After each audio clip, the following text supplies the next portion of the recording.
dual purpose here tonight. But I think first, let me tell you a little story about who I am. I grew up in a little town just out of Pittsburgh called McKees Rocks. My father carried mail on his back. His father was a coal miner. My mother's mother lived with us for a while. She could barely speak English.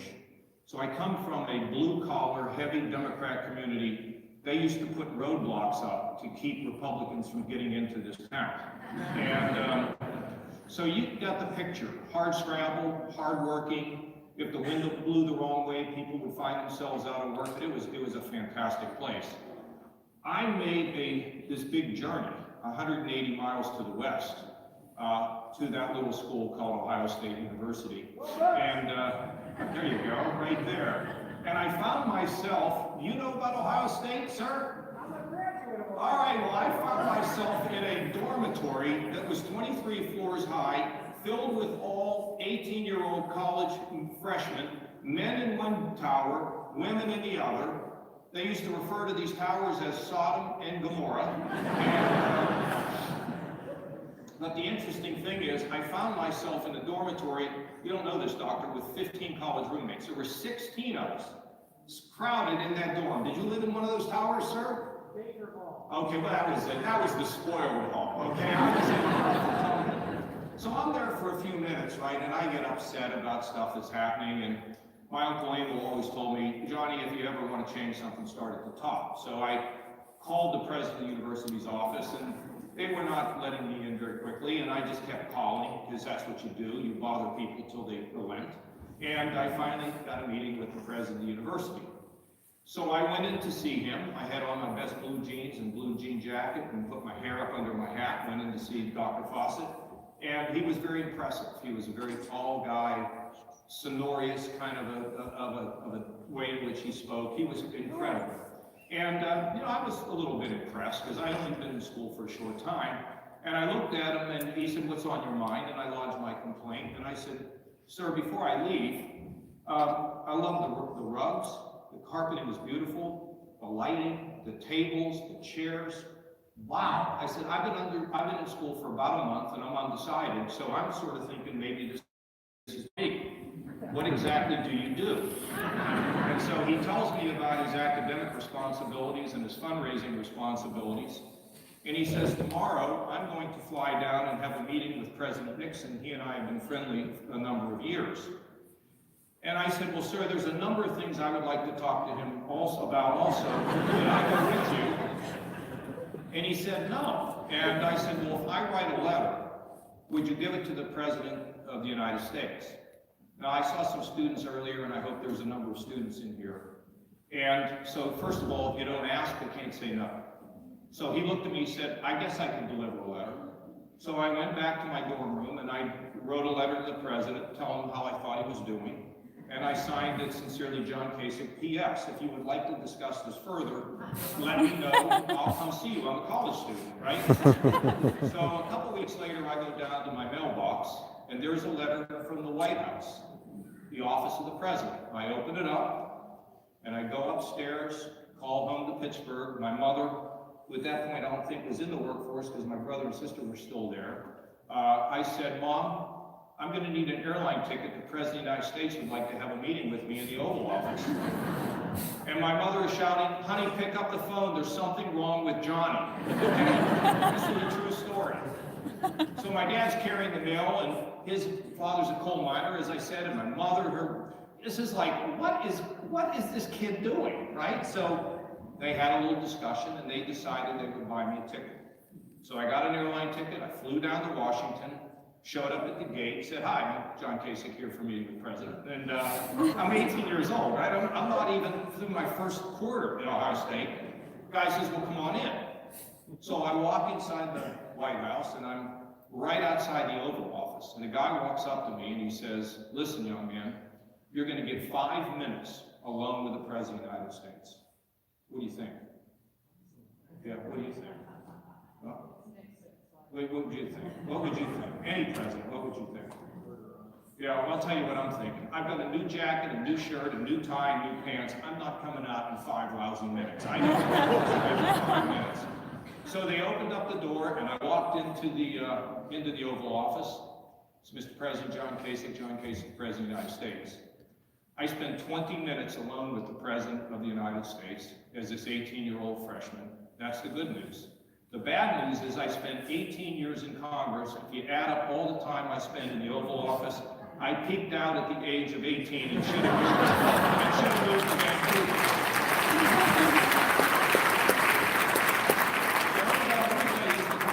Because this is what's possible in life. Because that's what we have to think about. What's possible in life? So a few years after that, I find myself hired in the state legislature. I didn't know anybody. Never thought I'd get a job there. One fluke after another. Next thing you know, I'm working there. And I'm working for a guy who was very, very close to Ronald Reagan. And Reagan in 1976 is running against Jerry Ford in the primary. And my boss, who was the state senator, called me up and he said, I'm out at the convention. I can't handle all this work I have. Get on an airplane, fly out, or you have to help me. So I flew out to Kansas City, and they had a trailer where all the people running, all the smart people, you know, the campaign manager, the communications director, the regional directors, and I walk in the door, and all these big shots in this little trailer, including my boss, and they look at me and they say, young man, somebody was supposed to be here to handle 5 states. North Dakota, South Dakota, Minnesota, Iowa, and I don't remember the last one. And, you know, he's not here. Do you think you could handle 5 states for Governor Reagan? I had absolutely no clue what that meant. And I said, absolutely, no problem. And my job was to try to get delegates to vote for Ronald Reagan over Jerry Ford. So in order to do that, I would ride in a car with Governor Reagan. We'd sit in the back seat. We'd go to these delegations. I would stand up and introduce the guy. Then we would get back in the car and go back to the headquarters, and he didn't win that. But I was on the top floor of this hotel with these senior guys and Governor Reagan, and he said, we may have lost the battle, but we have not lost the war. I was like Forrest Gump. I'm standing in the back of this room watching grown men cry. And you know what? You never know when lightning's going to strike. Be prepared. Now, for the Democrats that are here, I want to tell you one other story, and this is about keeping an open mind. Regardless of what we think about other people, don't be getting in a silo, and don't be hating on them, and don't be diminishing them. Every human being is created in the image of the Lord, I believe. And so, I'm down in Washington, and I'm working in this summer job. I'm working at the National Institutes of Health. I had no idea what I was doing there. Doing a little bit of research and things like that. And every weekend I would hitchhike to the beach. And one day I'm hitchhiking with one of my pals, and a guy comes by in a big Cadillac. And he picks us up, and he's driving us to the beach. I get talking to him. He said, you know, I used to work for JFK. I have one of the original PT boats, one of the pins. They don't exist. He said, and it's prized possession. And I was very, very close to Lyndon Johnson. And I said, sir, could we get back to Washington, could I take you to lunch? He said, sure. So I took his name and his number. It's called networking, students, networking. And we go to lunch, and we go to this restaurant. And I look at the menu. I said, sir, we cannot eat here. I don't have enough money to pay for this lunch. I thought we were going to McDonald's. And he laughed. Well, because I was with him, and he was a Democrat, I had an opportunity to meet all of the Democratic leaders. It was such an awesome and great experience to be engaged with a whole nother political party. And when I ran for the legislature, by the way, I ran as a Republican. And the guy that hired me called me up. He said, how's the campaign going? I said, pretty well. He said, well, I assume you're running as a Democrat. I said, no, I'm running as a Republican. He said, send my campaign contribution back to me, would you? Another, you know, amazing thing of seizing on a moment. So I've had an incredible life, the ability to be independent, to do what I think I need to do, to listen, to lead as best as I could. But I want to tell you, in our country today, in America, you all know that the country is very divided. People are really all uptight. There was a time, not long ago, a year ago, people couldn't even have weddings, they couldn't have Thanksgiving dinners, people would show up and scream and yell at one another. And it's still very much people wringing their hands. I assume some of that goes on even in Canada. But in our country, it's been that way. After having been in public life for 30 years, I have to tell you, stop wringing your hands. Big-time leaders don't really matter that much in our daily lives. Now that's going to shock some of you. Do presidents matter? Yeah, they matter. They can set the mood, and there are times when they can make a decision that can really affect us. For example, if you're an immigrant and you're going to be shipped out of the country, yeah, there are very good examples of where this happens. But the real question for us is, does power and change come from the top down, or does power and change come from the bottom up? And I maintain it comes from the bottom up. And what's so good about that is that means that we are empowered. We, not somebody that lives, over in Ottawa, or somebody that lives in Washington, or all these senators, these peacocks and all this.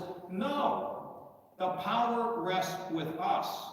And that gives us an opportunity to do some very significant things.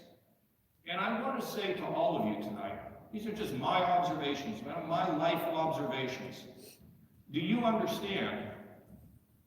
Do you understand, young lady? Do you understand, sir? There has never, ever been anybody like you before in all the history of the world. Do you know that? And there will never be anybody like you again.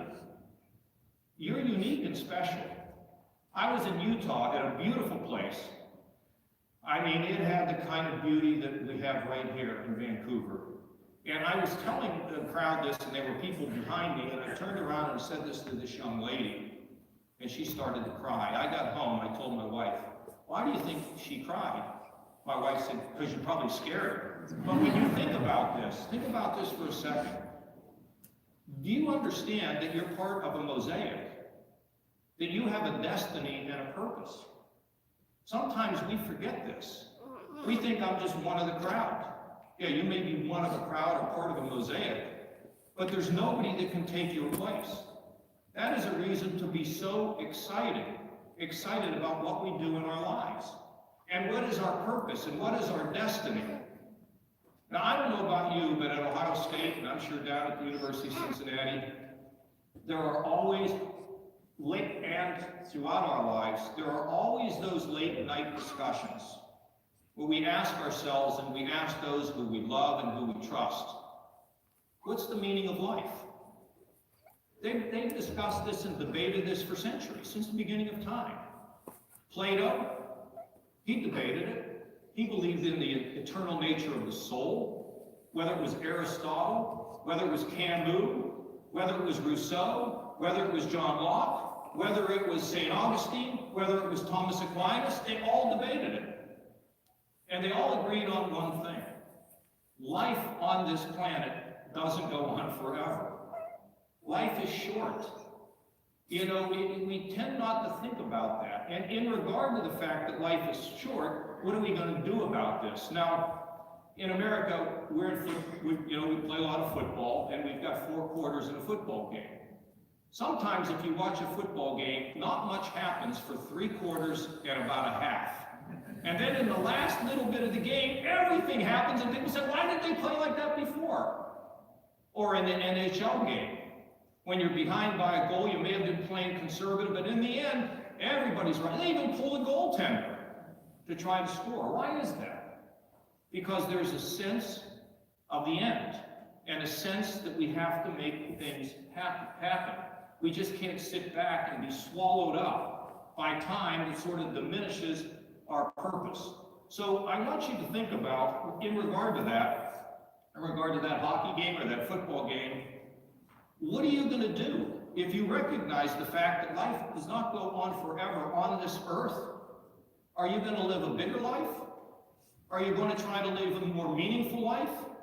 Because you don't want to save it for the very end. You see, because you have the power and you were made special to accomplish certain things. So we have to commit ourselves to living a life bigger than ourselves and to take advantage of the personal power we have to do good. Now, I'll bet there are many in here saying, okay, Kasich says to me, you have to live a big life, and I say to you, you got to change the world. And you're like, I'm going to change the world? Me, little old me, I'm going to change the world? How can I change the world? Well, I want to tell you about a couple of people that I've met. I met a guy years ago. He's developmentally disabled. His name was Albert Lexie.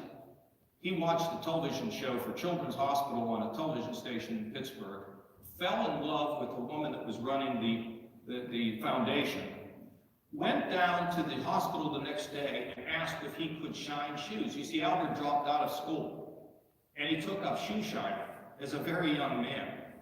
Well, he went down there, and they said, I guess, sure, you could come. So Albert would strap on this box, and it was a huge box with all the shoe polish and the brushes and all this stuff, and he would get on the bus, and he was terrified of the bus. And he would go to that children's hospital a couple times a week, and he would shine shoes for the doctors, the nurses, and if you went in the hospital, you would find a whole bunch of shoes everywhere. And what were they? These were doctors and nurses who wanted Albert to touch their lives. So Albert would shine shoes for, a few bucks for the shoe shine, and he put the tip money in his other pocket. And over the course of his lifetime, shining his shoes one pair at a time, he donated over $200,000 to the children, to the foundation at that children's hospital for mothers and fathers that couldn't pay their bills. Did Albert change the world? You better darn believe he changed the world. There's a lady in Columbus who I heard about on a happenstance. Her son was going to college, doctor. He was going to Franciscan University over in Steubenville area. One night he was in his apartment with his roommate, and a gang broke in and kidnapped him. And they put him in the car and they drove him into the woods of Pittsburgh, and they executed him. They blew his head off. I ran into the nephew, and he told me this story, and he said when this had happened, he and his brother had gone to visit the security people where these guys were being held, and the guys that executed him were 16, 17 years old, and all he wanted was a minute in there alone with him. Rachel Muhas saw the hatred that had risen in her family, and she remembered, forgive us our trespasses as we forgive those who trespass against us. And she said, I knew at that moment that I had a battle hate in my own family. This woman has now created operations. She has no money. She's just a lady, just a regular lady. When you meet her, she's just as humble and as nice as you can imagine. And she's now opened up a number of operations to take the very kids who would be subjected to gang violence and has them in these facilities. And the people who leave the facilities come back and work there. They're part of the staff. And for some reason, people who have money decided to give her more money, and she's bought a series of houses where people were paying sky-high rent. Now she allows them over time to purchase and actually own these houses. This woman completely changed the world. And she's rocking and rolling. I hope she's watching tonight. And then I used to give these medals out to people when I was governor called Courage Awards. I'd pick a group every year that did something special. And one of the ones that gave me the greatest amount of joy was a 9-year-old boy. He had lived in homeless shelters when he was just a little kid, real little kid. His grandmother, who he was living with, told him, I'm going to buy you an Xbox for Christmas. The little boy says, Grandma, I don't want an Xbox. Take the money you were going to use to buy the Xbox and buy blankets for people who live in the homeless shelter. Does that little boy change the world? He absolutely did. And there are so many other stories. How about what happened in Las Vegas? People go out to Las Vegas to a country concert. They're having the time of their lives. They're listening to music and they're dancing. And then all of a sudden, out of the hotel, they thought maybe that was firecrackers. Wish it had been. There were gunshots. And as people stood down there, the music, of course, ended, and the chaos ensued. And people were gunned down. And there were people who were at that concert who threw their bodies in front of other people that they didn't even know to save their lives. I don't know what I would have done. But I met one of the EMT workers, gave her a medal too. And she put her own life on the line in order to try to save somebody. Change the world? Unbelievable. And just one famous person. Michael Phelps, remember him, the Olympian? He won all those medals, a great swimmer. You know what he's doing now? He does a commercial where he sits in a chair in the bottom of the swimming pool. And he says that most of my life, I spent my time looking at the bottom of the pool instead of looking up outside the pool to see the faces around me. And the whole effort that he's now engaged in is to bring out the element of mental illness in our society. And by the way, yesterday, we were driving in a section of Vancouver. You see these homes. You know, I think about it. There's a little baby, my daughters, when they were born, my sweet twin daughters, I can hold one of them in my hand, the other one in the other hand. Think about moms who hold their little babies in their arms. And one day, those babies grow up and they're living on the street. I mean, it's a really hard thing, isn't it? And I was thinking about who is it that has the gift to be able to gain the trust of them so that these human beings, that this flesh and blood is not being utilized on these streets. You see, I think we all have these certain talents where we can help to change the world. And what we have to think about is, what are we willing to do? Now, any of these people, Albert or Rachel or the little boy, not so much, but Michael Phelps, the lady, the EMT, you know, the fact is what they have, what many of these people have who do these miraculous things, they're resilient and they have a dream. Think about what your dream is. And resilience, it means you never give up. You know what else you need? You need a little bit of love. We're all connected. We're all in the same rowboat. You hear about these people that are on these rafts in the Mediterranean, and we wonder, these kids, are they going to drown? We're all on the raft. We're all in the caravan. Aren't we trying to escape drug lords or drug cartels? We are all in the caravan because we're all connected to one another, whether we want to know it or not. So it takes dreams, it takes resilience, it takes effort. And sometimes it even means, by the way, that we have to walk a lonely road. It's not always easy. You know what's amazed me? You talk about change. Talk about change from the bottom up. You all know about Parkland? You know about the shooting in that school? Those kids have been standing up and fighting for change in gun violence, and they've been attacked. It's okay. When you do something meaningful, if it's something that your friends and the people that care about you tell you is okay, you know, then you soldier on, just like those kids are doing. And they're changing the state of Florida.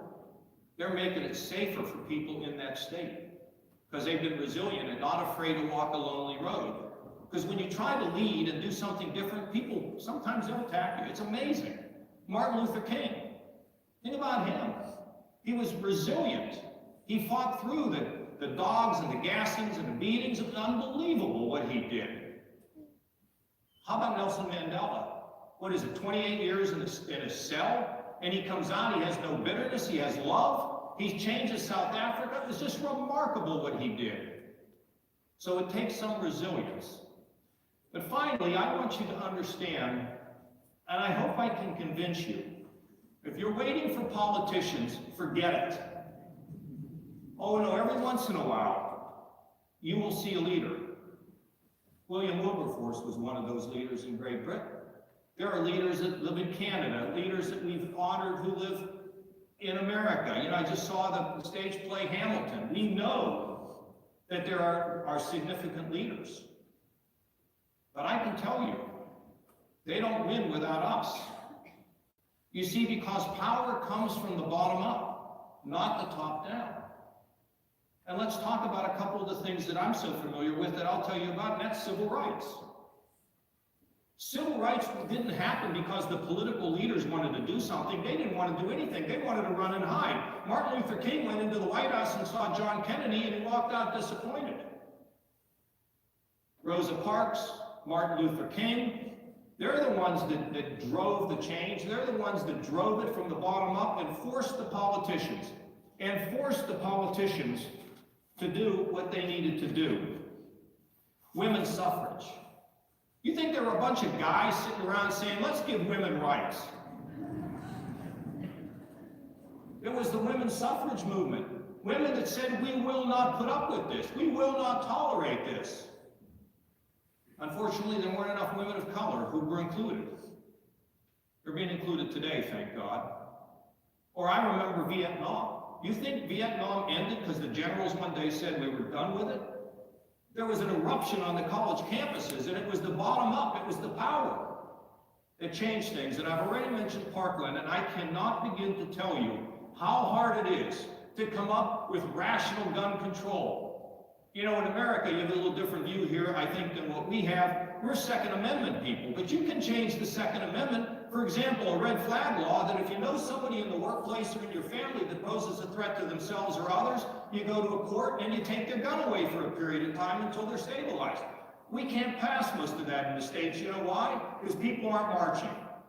But the Parkland students changed it in Florida. The politicians would never have thought about it, and because of what they demanded, they drove change, and America is going to change in this area. Climate. Environmental awareness. Do you know why politicians will finally get off the dime in my country? Because they'll have no choice. The growing power of women, their investing, the growing power of millennials will force them to look at the evidence. And remember, there's nothing that's more dramatic than a conversion. There was a Jewish rabbi by the name of Saul. He became Paul. You've heard about that, the changes that can occur on the road to Damascus. So we don't want to write anybody off, but we've got to give them the evidence. Look, my wife and I made 10 trips to Glacier Park and the Peace Park up in Waterton. You all know where that is? I mean, its beauty rivals what you have right here. And by the way, this place is unbelievable. Okay, this place is unbelievable. I remember coming across this bridge. I'd have to ask Sarge, the guy that took me from the airport into Vancouver. And we went across the bridge, and these glass buildings. I mean, I don't know if I was looking at diamonds. This was amazing to me. I made them drive me across the bridge yesterday so I could drive back across the bridge and look at these buildings. The lighting, what human beings have done in Vancouver is astounding. You know, everybody talks about Vancouver. You never hear anybody say, oh, I went to Vancouver, I didn't care for it, okay? Everybody's excited. I was excited to come here, but I'm blown away. And I'm not sucking up. I'm telling you the truth, okay? I am blown away. It's all great. But it can't even begin to rival the creation that the Lord has given us. The oceans, the mountains. Is that snow or powdered sugar up on the top of this? I mean, it's breathtaking. When we would go over to Glacier Park, my wife and I would talk every year about the disappearing glaciers. Okay, so some people say, well, who cares? Well, how about the fact that since the Industrial Revolution, from the beginning of the time we measured these issues, from the beginning of when we measured them until the Industrial Revolution, from the Industrial Revolution today, the amount of carbon in the atmosphere has increased by 40%. The decade between 2000 and 2010, it was the warmest decade in 1,300 years. And listen, the government is giving us reports saying this is a problem. And the Defense Department in America is preparing for climate change, global warming, and the implications of it all. So there are very little questions anymore. And students were asking me, what about deniers? I said, well, I'm too old to waste my time on deniers. I got to get those people who are more listening to all this. And I'll tell you where the country's going.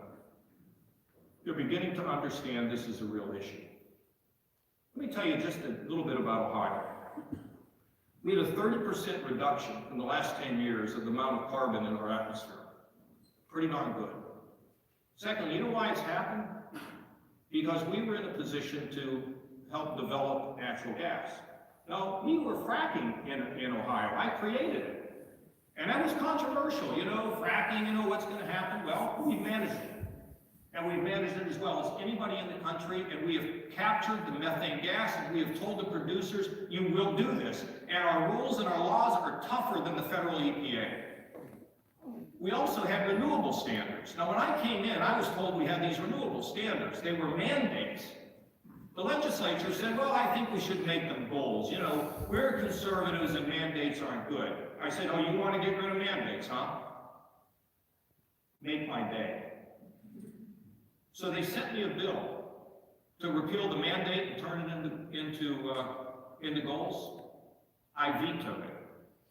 And they overrode me on a number of issues, but they never overrode me on this. And I hope and pray they don't get about it today, because we're in the right direction. And you have this beautiful ocean. We've got an ocean in Ohio too. It's called Lake Erie. And it's a jewel, isn't it, Doctor? It's a gem. And what we know is because of climate change, we believe that the rainfall intensity has significantly increased. And we know that what's happened as a result of that is the rainfall comes and washes the fertilizer or the manure right off of the field into the lake, and we've got algae blooms. We made a significant improvement, but not enough, because those who were involved in this runoff, they said, oh, not now, and not today, and maybe not tomorrow, and you're not giving us enough money. Well, you know what's happening now? The city of Toledo is declaring the lake a human being, a person. Just like they declared corporations a person, and they got a ballot initiative, and I don't live in Toledo, but I'm thinking of moving there so I can at least vote on that. And I tried to tell somebody in the industry, you see what you get when you don't practice and think where the puck is going to be? We had a program that could have resolved this, but you didn't want to do it. But I'm proud of what's happened in Ohio, and it's increased my awareness. Now look, we got the Green New Deal, like I had 4 students ask me about it. In one session. The Washington Post and even the New York Times has said, I don't want to misquote them, so if I get you a little wrong, write an editorial. Basically, nice idea, not going anywhere. Off the point. But I'd say the positive thing about it is it's raised an issue. And here's what I believe as a public figure, former politician. If you don't have ideas, what do you got? My mother and father told me something when I was a student at Ohio State. I remember it, and I hate it to this day.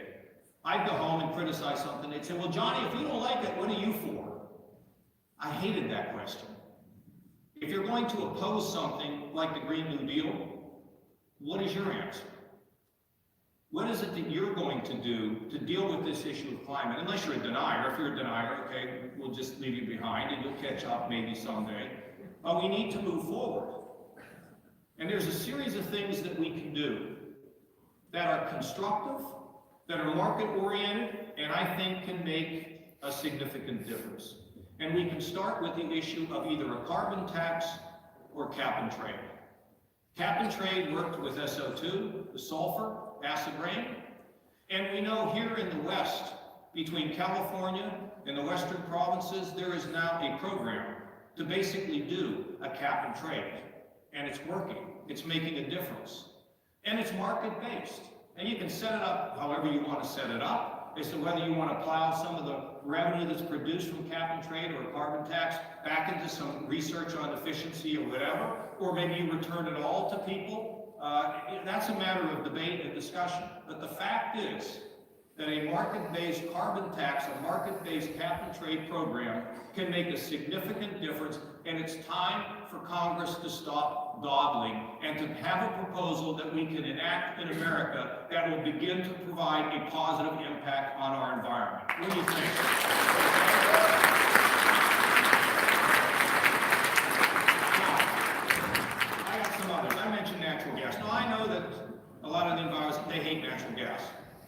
No, don't hate it, because you can't get there overnight. Ultimately, what natural gas should do is to serve as a bridge to the renewables. And you know what we really need? We really need battery technology and more research and development, doctor, into battery technology, because once we can have the life of battery being extended, we can have distributed energy, that then the amount of energy produced from solar and wind can be stored and used whenever it is needed. And beyond that, if we could get better battery technology, it would make me happy, because in my brand new Tesla, I can only go 239 miles without charging, and I like to go about 500, okay? So Elon, if you're listening, we need more battery, and he's trying to do it. But more research into battery power, more research into renewables. Look, the federal government can't do everything. It has to be able to have priorities and stand up to special interests and hug on the programs whether they work or not. But there's certain things that the government, our federal government, ought to be investing in. And one of them is energy and renewables and battery technology. And the other one is into the National Institutes of Health. Begin to deal with the issues that surround the brain, or the issues of pancreatic cancer or childhood cancers. Yes, spend money, not a measly few pennies, but a lot of money on the research. It can make a giant difference in the lives of our people. So more research. CAFE standards. You know, they want to relax CAFE standards. Are you kidding me? Even the big companies, the car companies, believe in the CAFE standards. And then they want to release that? What is that, like going back to a goal instead of a mandate? Baloney. The CAFE standards ought to be extended, and they should be enforced. And that will also make a difference in terms of how the world turns. A couple others quickly. Electric vehicles. I keep the subsidy for the electric vehicles. And we can think about small nukes too. But one other issue that is really important is you must have a competitive environment in your community so that the ability of these renewables and for natural gas investors to actually make a play. If you do not have a balanced and a level playing field, you can snuff out the ability of entrepreneurs to be able to bring something to the fore and be able to solve problems. By the way, cap and trade or carbon tax, you know what that'll lead to? More research, more efficiencies, more breakthroughs when it comes to energy. Now, China and India. Terrible. We can do all these things and more. But they're just belching out, they're building these coal plants every single day. It's terrible. So the answer for the United States and for our friends here in Canada, you don't leave the table. Use the power to influence. The United States has no business withdrawing from the Paris Accord. I don't even know, that's out of line. The United States needs to be at the table. We need to lead. And we need to change what is going on in China and India, even if at times we have to share the technology to get them to stop doing this. You know what it's all about? You know what's so amazing about this whole movement? There's I think a young girl, I think she's 15 years old, her name is Greta. And every Friday she takes off school so she can argue the case, because she wants to have a planet where she can live and she can have kids and they can live. And to honor Mother Nature and what the beauty that we have in this world. This is all being driven now, not even by Parkland students who can be 18, 19, 17 years old. This is being driven by 13 and 14-year-olds, one of whom got in an argument with Senator Feinstein of California that went viral where she had to apologize. Don't ignore the young people. And you know, because of that, because of what I've seen both with Parkland students and what I've seen from these young teenagers on the environment, and when I see the rise of the power of millennials, when I begin to see that they have a view that everything is just not about profit, that if you make profit and you have no values connected to the profit, it's bankrupt. And so I'm optimistic about the future. I'm optimistic about the people that can drive change. But the bottom line on this is please realize that you can make a difference in your neighborhood, in your community. Sometimes it's a letter, but sometimes it's what you do individually to get on top of this issue of climate, of global warming. We have to do it, and together we can do it, and we can change the world, just like all those people I mentioned. So I've gone on too long, but I couldn't help it. This was on my chest, I had to get it off. So thank you for listening, and God bless you.